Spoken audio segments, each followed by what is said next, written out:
Lucas Media. Shout out to the ones who support me and the ones who hate me. So it's been a discussion online about, D1 black D1 athletes not being with black women. Well, apparently this video's been going around. What's his name? Lil Doty on TikTok.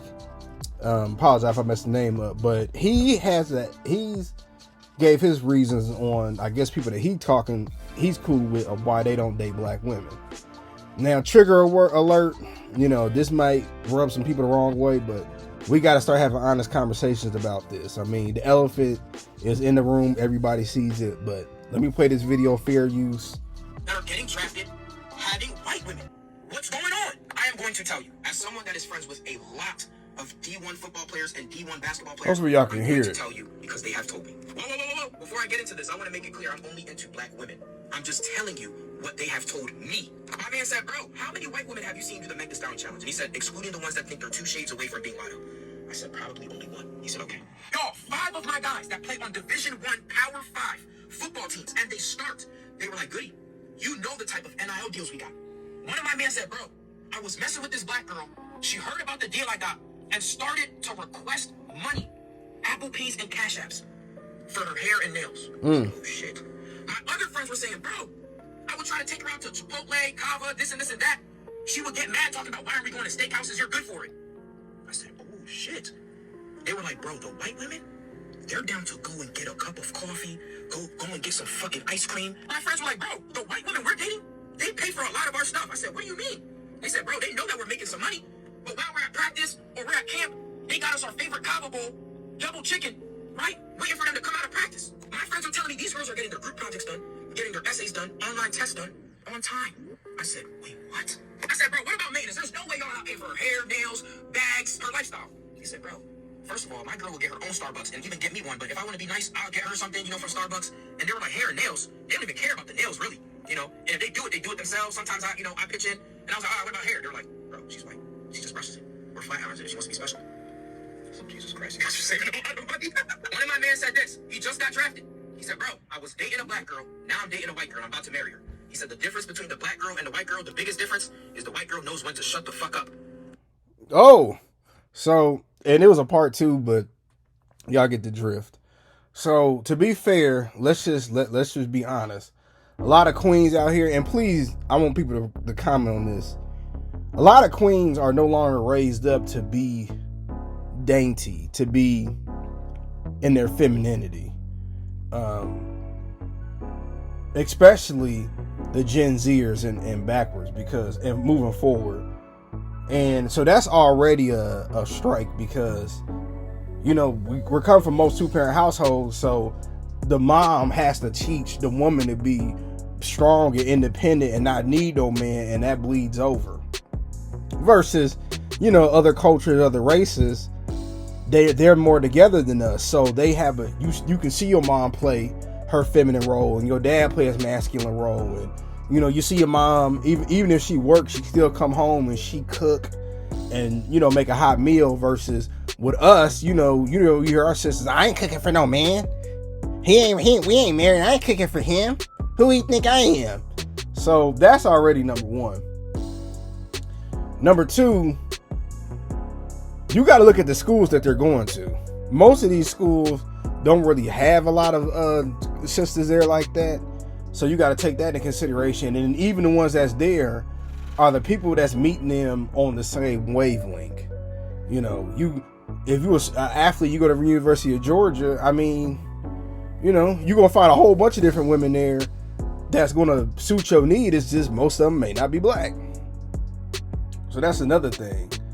And I mean, and really even like what he was saying, but I feel like that goes back to number 1 with the whole women are now taught to be super women, super sheroes or whatever, but to not be feminine when it comes to the majority of men.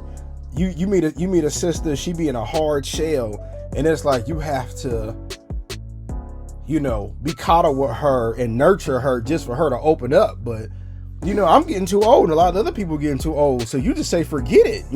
I ain't got to deal with this. So you got that, and I mean, and it just really goes to show you how deep things are. Oh, even with this, when our sisters, you know, they want to be city girls and have hot girl summers and, you know, all Birkin bags, versus other cultures, they go to college, they want to find husbands. You know, and to be fair, I keep saying this, I got 2 daughters and I have to constantly keep telling them about stuff, and they be arguing with me. I ain't doing this for no man. I don't care. I'm like, men love femininity. You know, that's a woman's greatest tool that she has. And in our community, you know, you being feminine is considered being weak, being a pushover. But that's what men really like. Now, sure, you know, if you got a body done and your hair done and nails done, yeah, people gonna want to have a good time with you. You know, they'll have a good time. They'll show you off. But when it comes to walking down that aisle, most people want somebody that's going to be very soft, and, you know, they want to take a back seat. They want to let you lead, and, you know, you get the last say so at the end of the day. You know, you don't feel like you got to come home. You got to fight with work, and you got to come home and battle with your wife. People are starting to say, man, forget that. You know, I don't have to deal with that, or I'll go overseas and find me somebody I want over there. So it's a lot, honestly. It's nobody's fault in particular. I mean, this is what happens when you don't have 2-parent households. And it's just so wild, because like I said, go back 60, 70 years ago. Do you remember hearing women say that they city girls are independent and I don't need no man? We're the only race that really says that. You know, never mind, because the haters gonna try to take my video down. I was about to go in on that whole movement in the 60s and 70s, sexual liberation, but it's too many haters on here. It'd be more of a Patreon. But yeah, this is what happens, you know, and you see it. You see these millionaire athletes, they're like, man, I'm not dealing with this. And there's a reason why majority of athletes who are black are not dating people who are black. Like, there's a reason behind it, but unfortunately, we have to have these uncomfortable conversations. You know, most people, they not going to, if I'm a millionaire man, right, I already have a selection.